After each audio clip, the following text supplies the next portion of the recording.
baby, don't stop now. Lunes ng umaga at may panibagong kaso na pinapaayos kay Chief Secoto. Nakita ni Chief Secoto ang kanyang kapatid na si Matenge sa labas at dahil doon, nainis siya at tinagalan pa ang pananatili sa loob ng gusali. Dahil sa pag-aakalang aalis si Matenge dahil maiinip ito at mababagot sa labas. Itinuturing niya si Matenge bilang isang baliw na individual. Ang kaso ay galing sa village ng Bodibeng kung saan may pinagbibintangan ng mga taong naninirahan doon na isang matandang babae na isang mangkukulam at gumagawa ng iba't ibang gamot para sa mga tao para mamatay sila. Ito ay si Mama Baloy, kung saan nakatira sa dulong parte sa village. Araw-araw ay nangunguha siya sa gubat ng mga halamang gamot at mga ugat sa iba't ibang puno. Ngunit hindi niya inaasahan na sa isang iglap, sa isang pambibintang, mababago ang pagkakakilala sa kanya ng mga tao sa Bodibeng. Araw ng paghuhukom kung saan dumalo ang mga nanay at tatay na nagrereklamo sa pagkamatay ng kanilang mga anak. Mama Baloy, narito ang ilan sa larawan at mga taong nakakita at nagsabing ikaw ang pumatay sa mga bata sa Bodibeng at sa isang babae na pinatay mo raw sa harap ng inyong munting tahanan.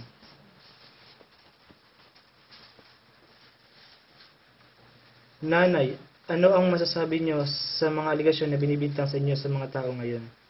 Hindi ako mangkukulam at lalong hindi ko kayang pumatayin ng tao. Kumukuha lamang ako ng halaman at ginagawa kong gamot upang pagkakitaan ko. At hindi lason ang anumang bagay na sinasabi ninyo. Isa lamang akong simpleng matanda na nirahan dito sa dulo ng nayon. Kung ganoon, nanay, maaari ba namin malaman ang laman ng inyong bag? Sige po.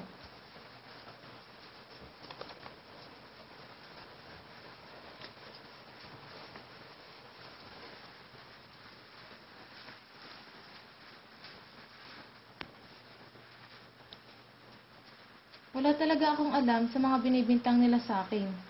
Nagsasabi po ako ng pangong katotohanan lamang. Sana naman po ay maniwala kayo sa isa lamang matanda na katulad ko. Inosente ako. Natumba siya bigla sa harapan ko. Maniwala kayo. Parang awa nyo na. Maawa na kayo sa isang matanda na katulad ko. Hindi ko sila pinatay. Hindi ako. Ito ang tunay na nangyari ng araw na yon.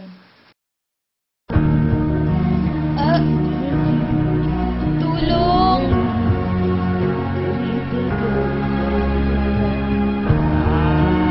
Tulong! Mama Baloy? Mama Baloy? Andyan po ba kayo?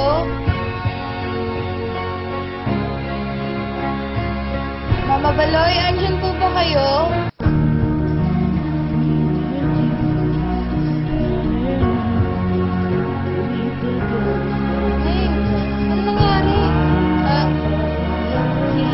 Sana ako ng konting halamang gamot. Hindi ko nakakao sa loob.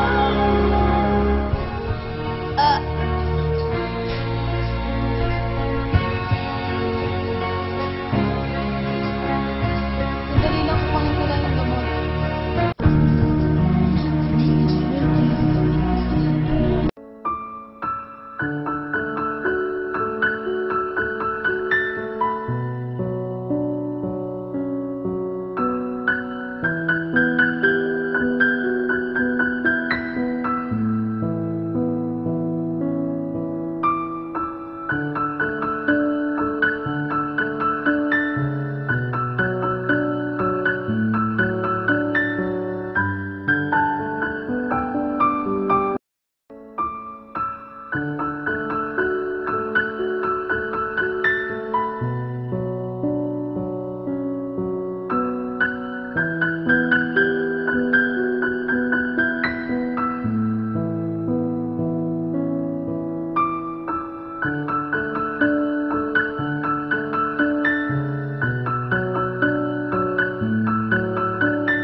Bakit? Nagdadalang tao ako. Ha? Nagdadalang tao ako. Patawad. Pero, hindi ko kayang panagutan yan.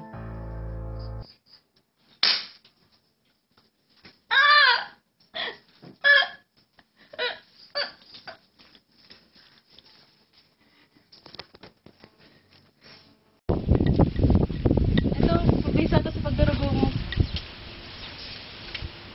Neng! Neng! Neng, gumising ka, Neng! Ano nangyari sa'yo?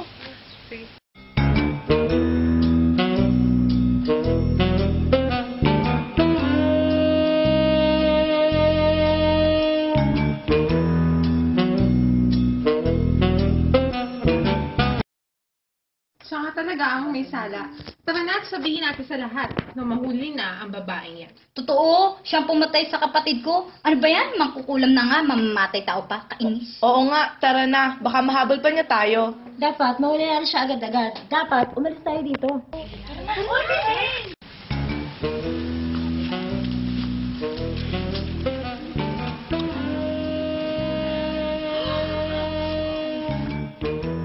Sinasabi ko na nga ba't siya ang tunay na may sala eh? Tara na, pumunta na tayo sa korte. Tayo na!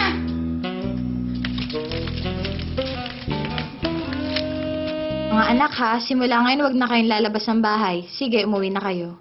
1, 2, 3. 1, 2, 3, go. Kayong lahat, sino ba ang nagsabi na ang matandang nakaharap sa inyo ngayon ang tunay na pumatay sa mga bata at sa isang babae? Sino? Nakita nyo ba na may pinainom, pinakain, o nilagay na bagay sa parte ng katawan ng mga biktima si Mama Baloy? Chip, kung hindi siya, sino may kasalanan? Siya lamang ang gumagawa ng mga kakaibang gamot at ilalagay sa iba't ibang klase ng bote. Maniluluto pa siya sa kaldero na may kakaibang amoy. Umami ka na. Kami ang nawala ng miyembro ng pamilya, tapos siya ang pakikinggan mo? Tama. Hindi na may babalik ng matandang yan ang anak ko. Tama, dapat pinapalayas na yun sa body bank. Oo nga. Dumating ang doktor na galing pa sa Bodybank Hospital para ipaliwanag ang resulta ng pagkamatay ng mga bata at ng babae. Tumahimik ang lahat, ngunit lumapit ang assistant ni Chip at may inabot na note kung saan naglalaman ito na nagmamakaawa si Matengge na makausap siya. Aking kapatid, nagmamakaawa na ako sa iyo, sana naman ay lumabas ka sa sesyon mong iyan. Kahit ilang minuto lang, may mahalaga lang akong sasabihin sa iyo. Parang awa mo na. Is it life or death? Nandito ako ngayon sa punto kung saan maaaring kaharapin ng babaeng ito ang buhay o ang kamatayan. Ako maaaring umalis dito at kausapin lamang ang baliw na si Matengge. Opo, makakarating po sa iyong kapatid.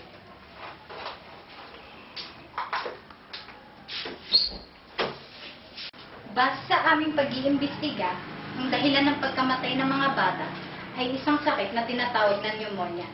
At dahil dito, kinakailangan ng maayos na pananamit ng mga bata upang maiwasan ang pagkakasakit. At sa babaeng namatay sa bahay ni Mama Baloy, ang dahilan ng kanyang pagkamatay ay ang impeksyon sa ovaryo, na dahil sa pagpapalaglag niya gamit ang hindi epektibong kagamitan.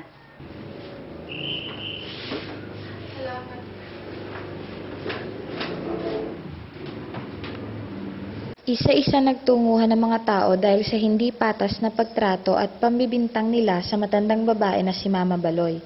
Nagkaroon sila ng hiya sa kanilang mga sarili dahil naaakusahan ang isang inosenteng matanda na walang ginagawang masama sa Bodybank. Dahil sa inyong pagbibintang sa isang matandang inosente, kakaharapin nyo ang parusang pagbabayad. Bawat isang bahay sa village at ang perang makukolekta ay gagamitin upang ipambili ng mga damit ng lahat ng bata sa Bodybank Village. Upang wala na ulit buhay na mawala dahil sa sarili niyong kababayaan sa inyong mga anak, para wala na ulit bata na muling magkakasakit ng pneumonia. Mama Baloy, kung gusto niyo po ay sa akin na kayo tumira dahil hindi nararapat ang isang katulad niyo na walang kasalanan pero napagbibintangan na tumira sa village na ito. Sigurado ka ba dyan sa sinasabi mo, Chief Sikoto? Opo naman. Sa aking tahanan, sigurado po ang inyong kaligtasan. At ipinapangako ko pong wala na ulit sino man ang mga api at manghusga sa inyo. Maraming salamat sa iyo. Kung ganon, ay sasama na ako sa iyo ngayon din.